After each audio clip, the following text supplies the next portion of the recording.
كومنتات كتير جات لي وبتقول لي ازاي بتحطي الزيت مع الفشار في مكنه الفشار. ممنوع نحط زيت هنا في المكنه مع الفشار لما بنحطه، يعني احنا بنحط حبوب الفشار هنا عشان نشغل المكنه. مجرد ما انت تشغليها بالكهرباء بتروحي مغطيه دوت كده ومشغلاها، بينزل لك الفشار في الطبق اللي قدامك. ممنوع تحطي معاهم زيت. انا بحط الزيت ازاي يا جماعه عشان محدش بس يبوظ المكنه، خساره. بجيب بخاخه الزيت اللي زي كده، طبعا بيبقى فيها زيت نضيف مش اي زيت عشان خاطر بيبقاش يدي طعم للفشار.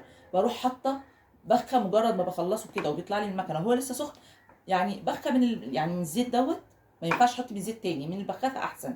بروح بخ عليها كام بخ كده، ومجرد ما بياخد كام بخه زيت بروح جايبه الطعم ده او النكهات دي بتجيبيها من عند العطار. انا جايبه دول ب 10 جنيه فقط لا غير. طعم جبنه متبله، تجيبي طعم الشطه والليمون زي الاطعمه بتاعت الشيبسي بالظبط، بتطعمي بيها الفش. بس اهم حاجه يا جماعه ما تبوظوش المكنه بتاعتكم وتحطوا الزيت هنا، ما ينفعش.